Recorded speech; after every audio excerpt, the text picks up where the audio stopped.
Good evening, everyone, and welcome to today's webinar, Staying Safe in a Digital World. Thank you for taking time to be out here and being with us. My name is Remy Kayode, and I am the Education Lead for NSF UK.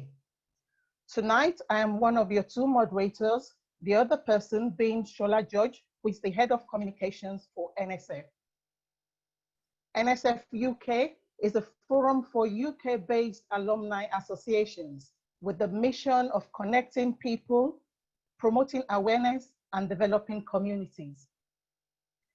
Tonight is the second of our Let's Talk About It series, titled Staying Safe in a Digital World. And it will be presented by three people. But before we get started, a bit of housekeeping. If you have any questions in the course of this presentation, please feel free to type them in the question and answer chat box. They will be collated and will be dealt with at the end of the presentation. In addition, there will be a poll that will come up on your device later. Please kindly complete the poll as it appears on your screen. Also, towards the end of this presentation, there will be the exit survey. We would like feedback from you, and therefore I'm encouraging you to please complete that as well. One other thing that I need to remind us of is that our timekeeper may have to give a call out to remind our speakers when they're 5 minutes or 2 minutes to the end of their speaking time. Please do not be distracted by that information.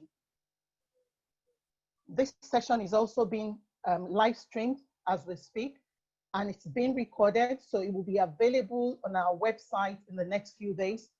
But for now, it's been live streamed to our Facebook group, as also our Facebook group and also YouTube. I'm sure you're going to have a very good, informative evening. So without further ado, we will turn over to our first speaker, who is Daniel Okonkwo. Daniel is the MD of Digital Intelligence Limited UK. He holds a BA Honours in Philosophy and a postgraduate qualification in Human Resource Management, as well as in Hypermedia and Multimedia. Daniel has 25 years in IT consultancy. He has delivered various solutions, including automation of news data monitoring, insurance pensions calculator, CPE, networking, and remote maintenance. He has also delivered regulatory compliance applications, e-commerce automation, web development, and hybrid mobile applications. Please welcome Daniel Okonkwo.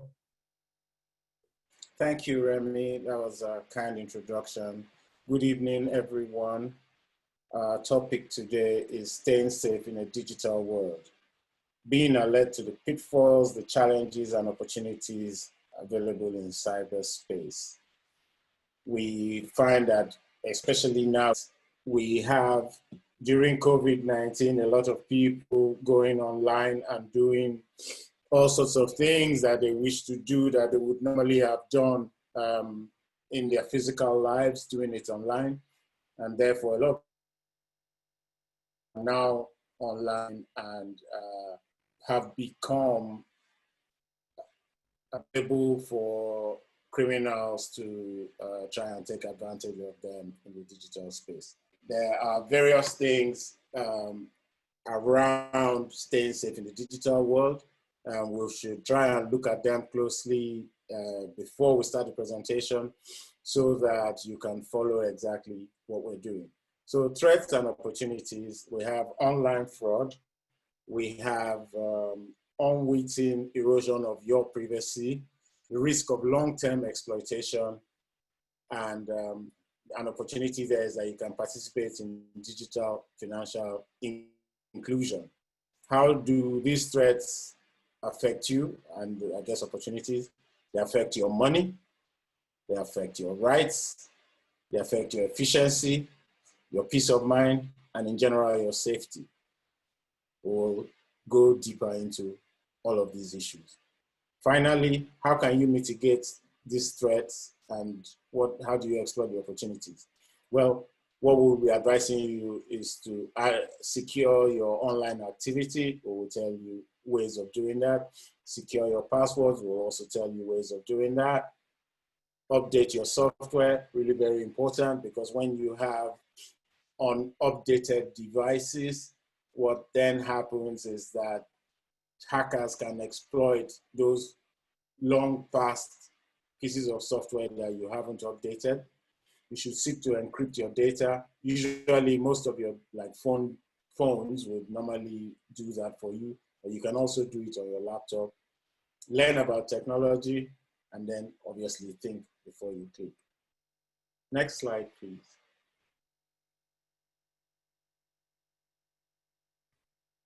So in wishing to speak about a technical issue, but not to be too technical, because this is a webinar for people as opposed to, a technical webinar, I looked for a way to make it easily understandable. And what I realized was that what I know is that a digital system, a digital world is an ecosystem. And the way in which the IT people describe this is that it's a continuum of people, technology, strategy, and channels. People and technology are connected via systems, and strategy and channels are connected via processes. So if you have a strategy, you might want to deploy it through channels and through various kinds of open methods like the web, like your apps, video, television, and so on, using connected processes. And people in turn connect to systems through technology, people connect to your using their computers, phones, tablets, and so on. But if we were to look quickly at this analogy of an ecosystem, the photo we are seeing, you can see it's a nice little brook. But if this brook was in, say, Congo, for example, and you as a human being was sitting there, you could be at risk of being attacked by a leopard or something. Or if it was in, I don't know, somewhere in Australia, you could be at risk of being eaten by a crocodile. Or if in the Amazon, you could be at risk in the water of being eaten by piranha. And that leads me to the next slide, where I would describe all the organisms in this ecosystem. Next slide, please. So who are the players in our digital ecosystem? Let's indulge in a little classification exercise. So we have users, you and I, our wives, our children, our sons, our daughters, all of that. We have software engineers and social media. I'll explain why I have brought software engineers generally, social media, they're fully in our lives at the moment. I've got all these hardware people and software people like Apple, Microsoft, Unix, Google, Facebook, Instagram, and all of those things. They're in one group for our specific purposes tonight. Another set of computer people in a different group, the security industry, those who build antivirus software, and identity management people, those who do things like authentication and so on. And you will hear a bit more about that in detail when we speak of certain technology later on tonight. In our classification, we also have cyber criminals. They are like the crocodiles in the water, the leopards in the area, and the piranha also. So we have scammers, hackers, those who do espionage, and so on. And then we finally have governments, who sometimes are characterized by nanny states. You can think of that in places like Singapore and so on. And we have people in the government who are intent on surveilling us and in a way affecting our privacy. And finally, they seek to monitor us through various things, including track and trace.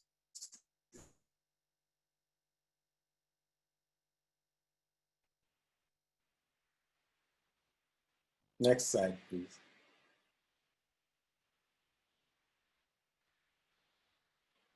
Thank you. So let us identify the threats very quickly. We have identity fraud, SIM swap fraud, SMS fraud, USSD, email, and financial. All these are things that can affect you when your information has been given to hackers who can do all sorts of mayhem with your data. Then eroded, shall I say, and it looks to us that nowadays privacy no longer seems an inalienable right. We all, it depends on whether privacy is given to us or not. We are surveilled in all sorts of ways. Location tracking on your OSs, and you have all sorts of inherent dangers like AI assistants, such as you have on OK Google, Amazon, and Apple Siri, Microsoft Cortana, and so on and so forth. So some of these things are there recording your conversations and following you around, and a lot of you don't even know that your movement is being tracked by some of your devices. Finally, we have malware. Malware, people send us all sorts of things that they use as clickbait. When we go there, we might then download something that we didn't know, malicious code that could be downloaded onto our devices. And also there's people trying to steal our passwords in order to take our money. There's phishing scams of all kinds, man-in-the-middle attacks, whereby someone might set up a Wi-Fi network for you, maybe in the shopping center or out in the public. You log in, and then they are there reading all the data that you are sending through, and also able to steal things from your machines. Eventually, the worst part of it is obviously taking over your computer or your phone and using it as a botnet. A botnet is a small small pieces of code where the malicious owner has command and control over your machine, can ask you to do things, send messages, or do some computational tasks. And these are things that you really do need to avoid. Next slide, please.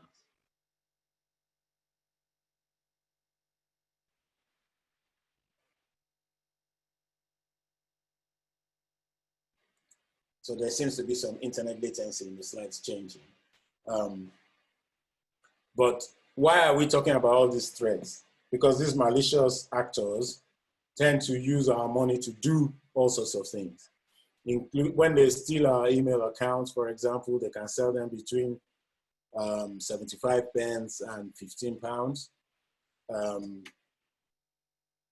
we have banking accounts that they've managed to steal and they sell it on the dark web, for example, they're taking between 0.5% and 10% of the account value. So if you had, I don't know, £1 million, as many of us have in the bank, then you will find that 10% of £1 million is a lot for people to come and take from us. Well, I'm sure maybe not all of us have £1 million. PII, which I mentioned earlier, personally identifiable information. That is information that is either gleaned from one place or a number of places through mining, whereby, I don't know, say you have an account on Facebook, you have an account on Twitter, and you have an account on Reddit, and someone has managed to get all these things. They now begin to know how old you are, how many children you have, what and what and what. And before you know it, they can actually collect information about you and sell for a lot of money. depending on how important you are, like I'm sure my PII will sell for like £1.50, and I'm sure Boris Johnson's might sell for like £3,000. But in general, it's just between 150 and £200. But of course, you can get very important people. I wonder how much someone like Richard Branson's will cost. Medical records are sold from around 10p to up to 30 pence, and they're sold in batches as well. And then IDs, simple IDs. I mean, what's an ID? It's just Mr. and Mrs. Joe or Mr. Joe living somewhere. And so you have that piece of information about him. So it's not really that important, not as important as PII. Next slide, please. Oh, by the way, before I move on there, I was just going to say an email scam campaign can actually earn the person who's involved in it something like £200 for sending 1 million messages, when you have about 270 million messages in the campaign, and about 92% of them are verified. So that shows that your information is very important. We have cybercrime on the increase now, and a lot of news headlines about that. Coronavirus, this is something on the BBC News on May 5th, very recently. Cyber spies are trying to obtain information maybe about vaccines, about people, and so on, and they're using technology. All our data is in cyberspace anyway, all our research data and all that. So that's bait for criminals. We have the FBI issuing cybercrime warnings. Cybercrime has gone up in 2019, went up about $10 billion or about £7 million. And 2019 saw the most cybercrimes reported to date. And finally, the UK Cybersecurity Centre took down 2,000 online coronavirus scams last month. So if I read that, fake emails are in circulation that appear to be from the World Health Organization. They are clearly written, have all the correct logos and signatures, and even look that they've been sent from WHO. So those of us who are in here for the first time will then find that we can't verify these things. We don't know that if we hover our mouse over the URL, it will tell us where that is going. We can't currently define whether something that says AmazonNN.com is Amazon.com. We don't know because we can't see that. So we need to be careful watching out for those things. Next slide, please. Apart from criminals, we have people who are trying to obtain our information and control us in the ways that we would ordinarily not want. So there are some companies selling facial recognition software to law enforcement agencies in America, for example, and Twitter and YouTube and Facebook have already issued cease and desist warnings against these people, but they themselves are prone to data leaks.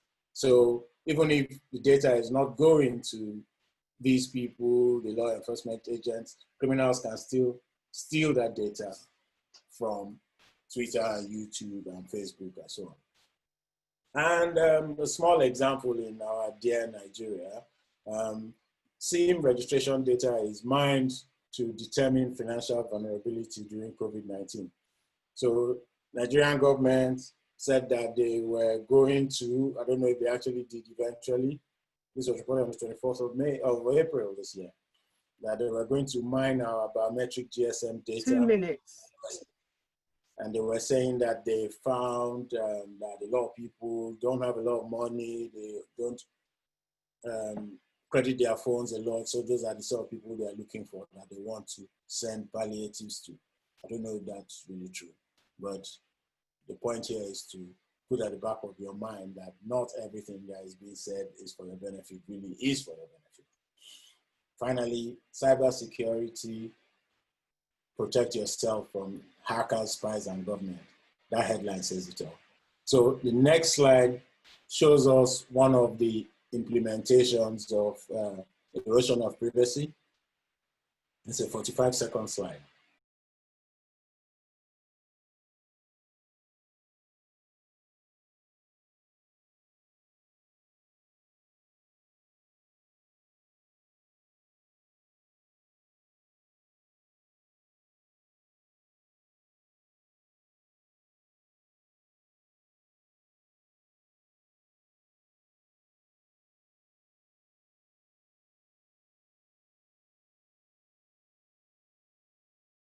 we will now go into detail about blockchain and digital trust, which will help you recognize why criminals deal with your data in cyberspace.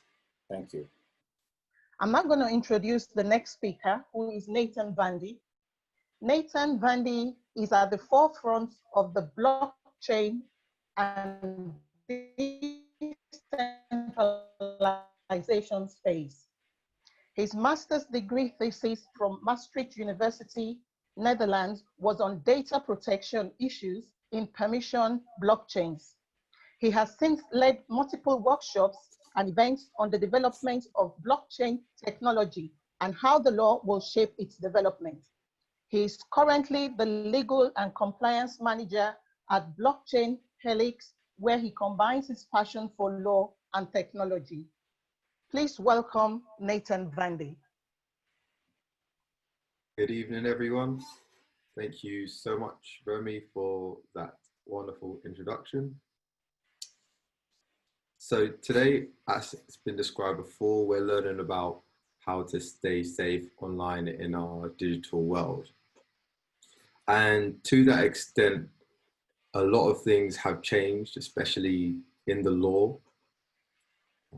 And there's been introductions of an important law that regards to our digital rights called the GDPR, which I'm sure that everyone became known about 2-3 years ago, when everyone's emails were bombarded with different digital platforms and websites saying that they were updating their privacy policy.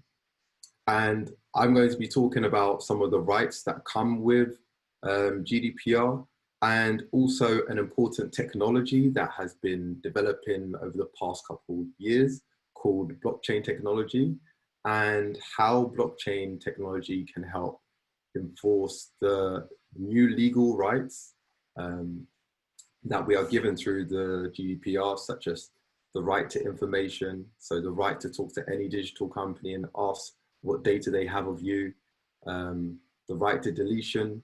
We can go to any website that we have been on. We can go to, if you've been on Facebook or Amazon, and they have to give you your data that they have with you, and they have to delete it.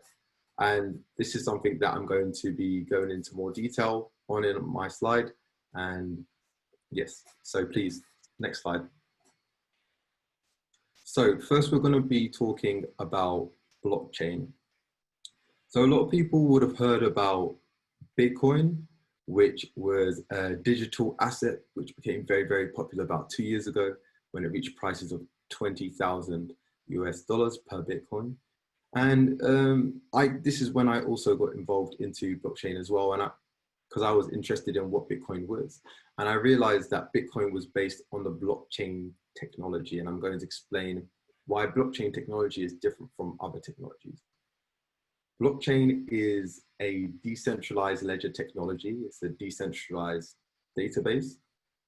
And the difference is, whereas most technologies and platforms that we use are based on centralized data collection. So for example, when you put your name and your password into your Facebook account, so you put in your data, when you put in your name and your password, it is saved onto a centralized Facebook database. Centralized means it's central, it's owned by Facebook.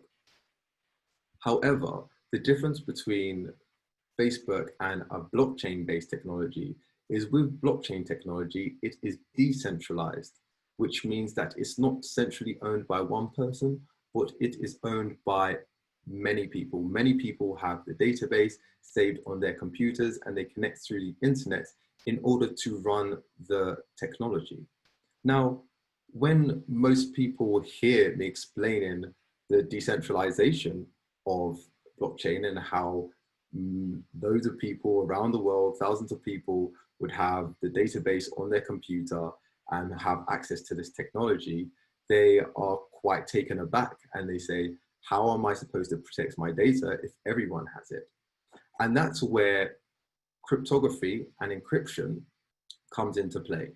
Because what cryptography and encryption does, which is the special power of blockchain, is it turns data which is seeable into pseudonymous data. So for example, if I typed in Nathan Vandy, which is my name, and then it was saved onto a blockchain, instead of you seeing the words Nathan Vandy, you would see a string of numbers and letters, let's say 018452669, and that is all that you would be able to see, even though you had the database on your computer. And only me with my key would be able to view the information that is on that database. The next thing that is important about blockchain is it's immutable, and this is what gives it its data security, because once data has been saved onto a blockchain database, and everyone in the network, everyone that has the blockchain database on their computer agrees that the information is verified and valid, that data can no longer be deleted after that. Another thing that makes it very special is that it's timestamped.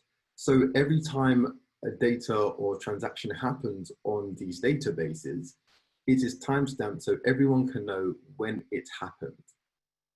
As I said beforehand, the data is secure because it is hashed, it's encrypted, so that no one can be able to see the data on the blockchain database unless you have the key.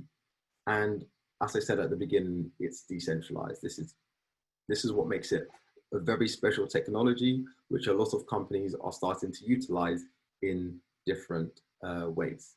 So now that everyone is aware of, first of all, the legal rights that everyone has regarding to right of information to any database or platform that you are using, and we're aware of blockchain technology, I'm going to move on to the next slide and explain about digital identity. No, first I'm going to explain a little bit more about the technical process beforehand. So this is just an infographic which explains how the blocks and the chains work together. So for example, if you were looking at the Bitcoin network, and let's make it very simple and say there were 3 computers that were in the decentralized network. There was myself, Nathan Vandy, there was Boris Johnson, and there was, say, Amir Khan. And I sent 1 Bitcoin from myself to Amir Khan. What would happen is that everyone in the network would use their computational power and an algorithm which is programmed into the blockchain network to prove that this transaction has happened, and that's called a proof of work. And once that that transaction has happened, it would be timestamped, it would be encrypted, so that you wouldn't be able to know the data of underneath and who was involved in the transaction. And then after that, the data would be secure and no one would be able to delete that data moving forward. So this is just a visual representation to give everyone a bit of awareness of how the blockchain is created. Okay, can you please move to the next slide? Okay, so as explained, when it comes to our online safety, blockchain has amazing potential. And one of the reasons and use cases for it is digital identity. Now, digital identity is who you are online, the information about you online, the personal information about you online. And as explained by Daniel earlier, there's a lot of information about us online. There's pictures of us on Facebook, for example. There's our email addresses. There's our family members who might have information about us online. So there is chances of our identity being taken. Further to that, whenever we are accessing any platform, I like to use the example of Facebook because everyone knows of that. Initially, our identity was centralized. So we would give all our information to Facebook when we're signing on, our name, our age, our sometimes our race, and the people that we know. And it was centralized. It was all this information went to Facebook. And the issue with that is that there was many different digital platforms that we were using. So we were using Facebook, we were using Google, we were using Yahoo, AOL back in the day as well. And we would need different passwords for each of those accounts. And if you have different passwords for each account, it's quite difficult to remember all those different passwords.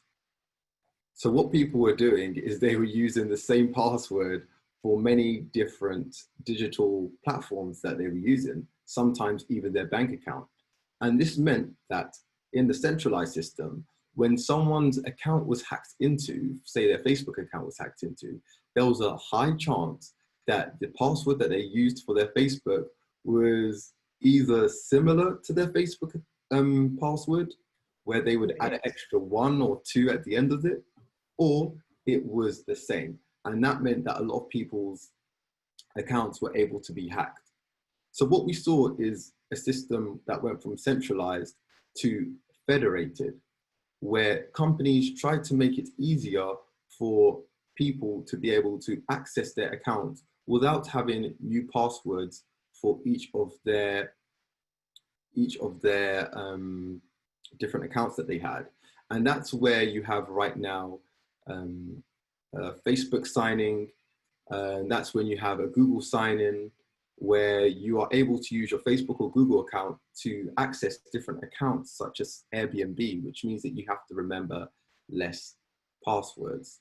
Now, even though this reduced the amount of unsecured passwords, and companies also use multi-factor authentication, where you would get a one-time password to your phone to confirm that you're accessing a digital service.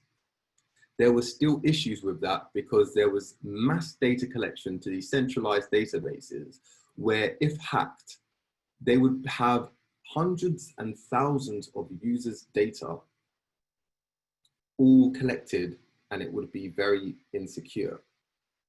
So this brings me to self-sovereign digital identity, which is where we're moving towards in the digital space right now, where instead of you having to give your data to a company like Facebook each time, your data is saved only on your phone, and you would have a digital identity wallet, which had all of your login details there.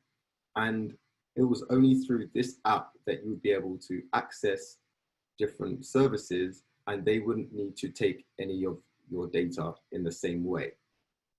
And if they did, it would be transparent to you. And this came largely after a lot of these data breaches, as you can see in the second section, where in Marriott, for example, over 5 million customers' data was breached. Twitter even had a leak the other day where they lost clients' credit card numbers as well. And Facebook recently was able to allow another digital company to profile its users to the point where they were also even able to affect 1 minute in America and USA. So this is the paradigm shift that we're going through right now, where instead of you having multiple passwords, you would have one, and the companies would connect through this wallet to you. Can you please go to the next slide? So this is one of the digital identity wallets that are available, that are going to start to change the way that the digital ecosystem works. And I put a slide at the bottom where it shows you how the wallet works, and it's secure. It's based on blockchain technology, so that your personal data is encrypted and saved on the blockchain. And whenever you want to connect to a digital platform, it would show a proof of that personal data rather than needing to give you the personal data itself. So you can see how it would work step by step. And The beautiful thing about having a digital identity wallet is that not only will there be less data about you, it also means for merchants, there would be less fraud because they will know that they're dealing with a real person. You don't have to remember all the passwords. The blockchain technology will protect your identity and give you transparency. You control who has access to your data and what access they have. And you can control your GDPR rights through the wallet too. And this is one of the applications which a lot of merchants are starting to use.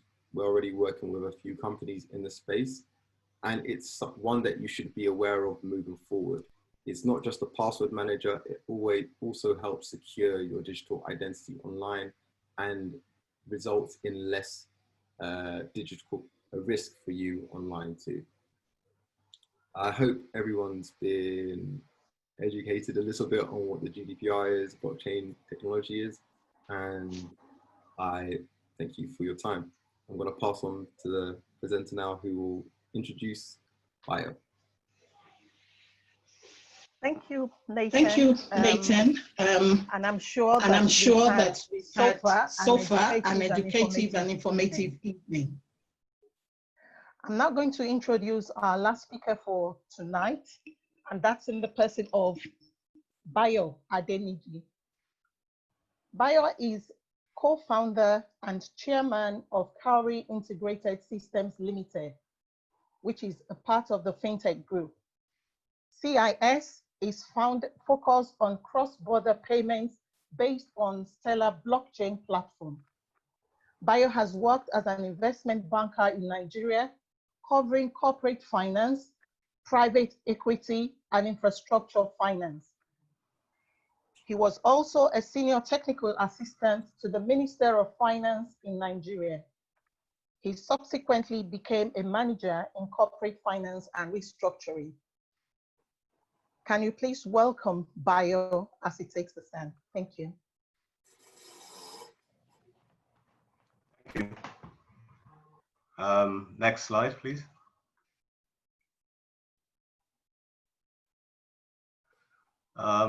I think in general, my colleagues or co-panelists have covered the ground pretty well in terms of the ecosystem, the safety within the digital ecosystem. I thought I would bring, if you like, a Nigerian side to it, just to say sometimes what the real challenge isn't any of this heavy technology. Specifically, most bank frauds in Nigeria have been because of very simple things, because maybe for literacy challenges, people don't know how to use ATMs and they ask passers-by or the people next to them on the queue to help, or concerted efforts where people target phone you and then ask you for your details saying that they're calling from a bank. And obviously what's happening is that these are fraudsters. So it's those very basic things that still remain the primary problem here. Although on the more technical side, I dare say that I think many times, surprisingly, Nigeria is not behind in terms of safety, in terms of technology or digital safety. The other thing I'll just talk about for the next minute, I think, is following up from what Nathan was talking about, blockchain and maybe opportunities or how we see it sort of in Nigeria. Blockchain, as he said, is very safe. But beyond and above that, what it represents for us in Nigeria who don't have legacy systems is a digital exchange. So we are in cross-border payments. That is, we compete with banks to make international payments for business people. And because we use blockchain, which is digital, it happens instantaneously in seconds.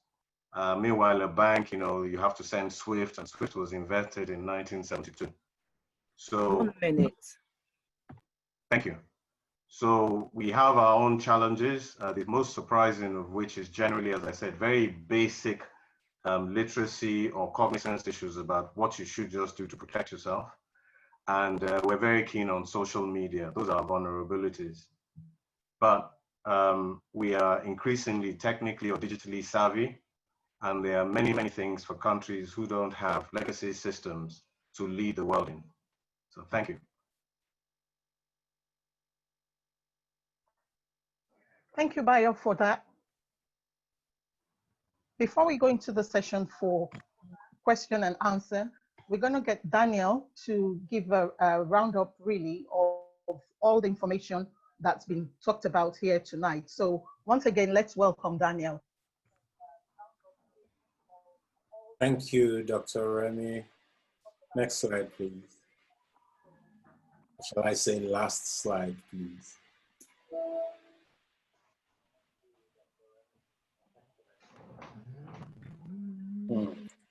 That looks a bit strange, but basically you need to be aware to be safe.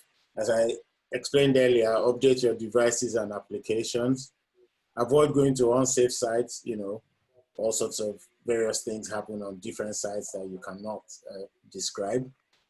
Encrypt your data and your devices. Like I said, all your computers come with default encryption, and so do your mobile phones. So investigate how those are done. Use strong passwords. The passwords I normally suggest are things like in my language, as I speak Igbo. So, you know, I'm sure a lot of hackers are not there, so they won't understand what I'm saying. Mix it with characters and all those kinds of things, and then, you know, hopefully it's a bit better. Don't join in simply any Wi-Fi networks that you see anywhere because it's free. Use your data, or don't do at all. Learn about new technology, and sometimes shut down your devices. Finally, well, know your rights, evaluate infringements of your rights, and know your device. So disable apps, you know, like location apps and things like that, or even Facebook and all these artificial intelligence assistants. If they're not, switch them off if you're not using them. And again, evaluate all your actions. If your machine is running slow, it might have been affected and is a victim of command and control botnet code. It's doing stuff on the internet, doing blockchain, and you don't know, and they're using your computational power. And then do all the safe things repeatedly. So I'm sure we will speak further in the question and answer session, but these are things that you should take away with you. Thank you. Final slide, please. Okay, one more. Thank you.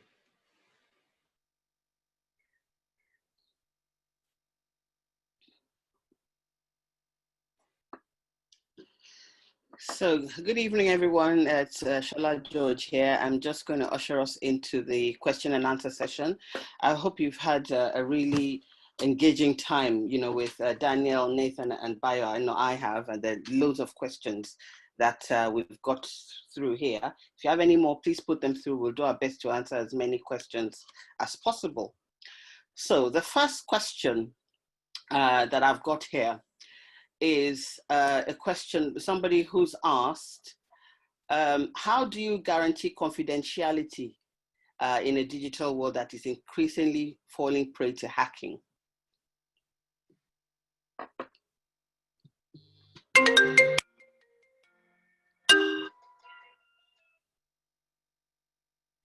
Hello, I can definitely answer that. Hello? Yes, yeah, we can hear you. So, first of all, when it comes to hacking, there's two sides of it. Criminals can attack both businesses and they can attack individuals. And criminals are usually more likely to attack businesses because, as I said before, their level of data collection is much higher than of yours. So they would rather get the personal information of hundreds of thousands to millions of people, as seen in the Marriott hotel hack, rather than getting one. So individuals are less likely to get hacked through that sense. So it largely does depend on the data security and data privacy management of businesses. Of course, as Daniel said, there are precautions that we should take individually to protect ourselves. And there are ways of doing that, such as using VPN, not visiting websites which are unsecure. In the future, also utilizing digital identity apps to minimize the amount of personal data that you're sharing with different companies in the first place. Refreshing your, updating your computer regularly. And I'm sure Daniel can elaborate on a lot more of that. But respecting and protecting your confidentiality is a learning process, an ongoing one, and it's just becoming more and more important as we keep moving towards a more digital society, especially now where remote working has become the norm. Okay, thanks, Nathan. So I'll go on to another question, and this may be for any of the panelists, actually. It says, this person wants to know when they Google any item on the internet, you know, for example, news, a website that has news, a product or health matters, there's a privacy message that pops up for them to accept or decline, but you don't really get the option if you don't want to accept it. How do you overcome not accepting what they want you to accept, but you want access to the information? So called the cynic in the group. The truth is, as I say, I think we want all these things and we want them for free. And that's just impossible. And we're the ones that don't really look the truth in the face. When Google, this morning I read Google said it will no longer, they announced globally, it will no longer keep our search records past 18 months. So you can imagine that presumably they've been keeping it forever, as long as you've got them. And all of these things are useful to them. They're gold. Data is today's gold because we're now in a digital world. So if you have information about people, what they can do, and so on and so forth, you profile them, you can market them. Just to quickly say, that's how they do it. Now, you know, if I've written a newspaper, it costs. I have people who pay for it and so on and so forth. And unless I've entered into a free aggregation thing, which many do, if you try and read the Wall Street Journal, the Economist, and a few of those sorts of papers, they won't let you.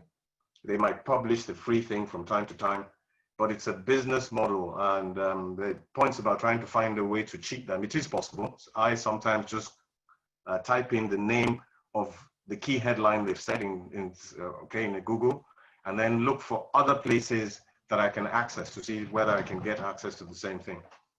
But generally, if it's the example you've given, it's their content, and they basically want something for you, from you, to be able to access that content.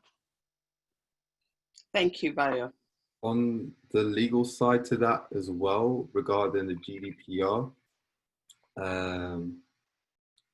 yeah, as Daya said, they are providing a service to you. They're providing a product to you, and you have the opportunity whether you want to look at it or not.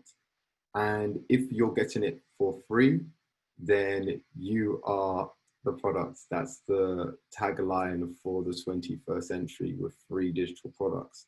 And what they're usually doing is collecting your data, how long you might stay at a site for, what type of content you're looking at. And you probably heard of the word cookies. So they're collecting this information called cookies about you, and they use this to collate a profile about what kind of things you like. So for example, if you looked at a financial headline about Wirecard and you were reading through it, that website might collect that, okay, Nathan likes Wirecard, he likes financial products. And then they would sell this information to advertisers. And then they would bid for advertising slots on different websites to market different financial products to you because they can see that you're interested in financial products. So what the GDPR is doing through the law is to make sure that people's personal data is not being taken unless they consent to it.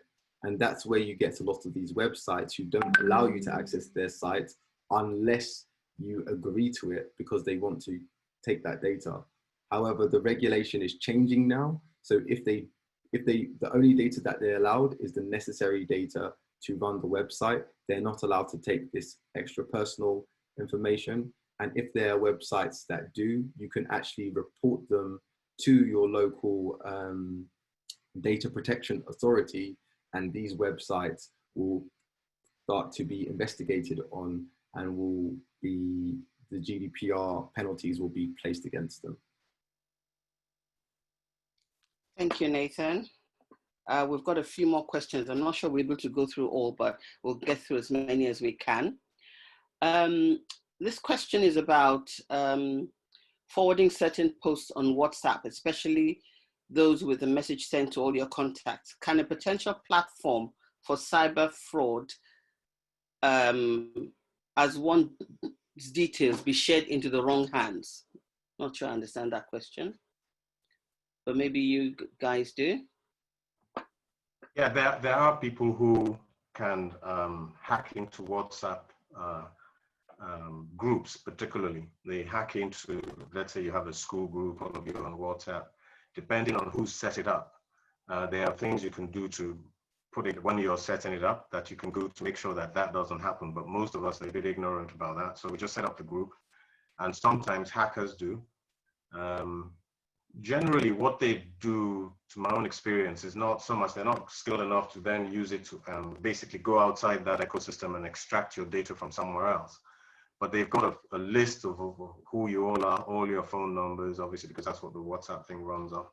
And then they begin to spam and just pretend they're from the group, they need money for something. That's what I've seen them trying to do. But at least the key question he asked was, can people get into your WhatsApp groups? Yes, they can. But if whoever sets up the group goes through the thing properly and ticks the right safety things, then they can't. Thank you, Bayo.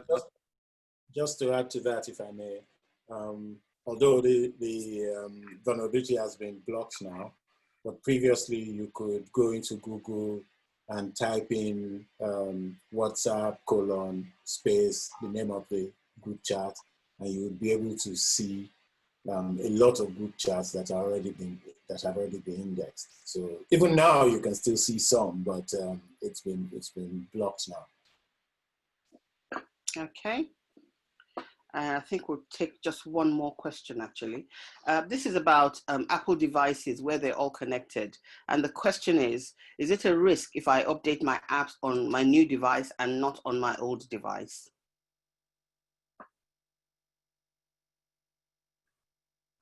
Well, if you are not using the old device, or are you using both devices? If you are not using the old device, then that's fine. There's no risk, and indeed, there's probably no risk if you're using it as well, because of the old device. I mean, you do have your Apple ID for probably the same device, but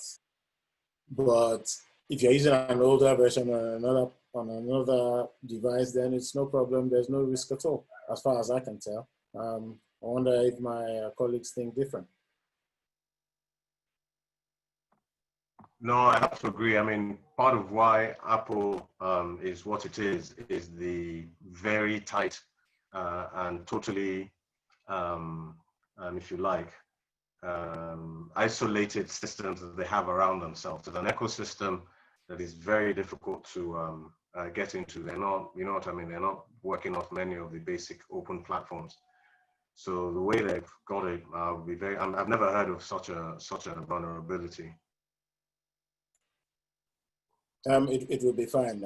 Just to say what you were saying, Apple is a proprietary system, and that's why Windows are mostly Android is mostly hacked, because Android is built on Java, which is an open source technology, and Apple is not. Maybe that's why it's more expensive. Probably. Thank you very much, Daniel, Nathan, and Bayo. for answering all those questions. I'm not going to pass it on to the exit poll. We encourage participants to please answer our questions, give us some feedback on how you felt this session has gone. It's going to pop up on your screen very shortly, and as you answer the questions, you may need to scroll down towards the bottom to make sure you answer all the questions as much as you can.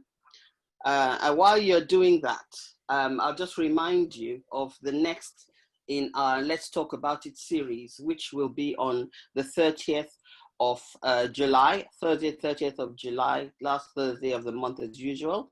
It'll start at 8 o'clock and end at 9. And the topic is staying well and healthy in difficult times.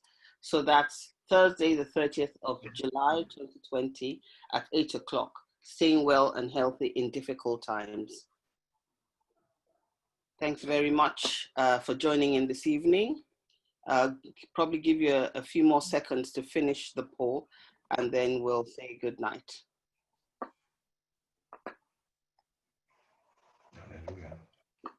That's mine. Thank you again to our panelists, our speakers, for thank God. I would have picked it up. Insightful discussion this evening, lots of questions answered, and to our participants as well for tuning in. Thanks very much.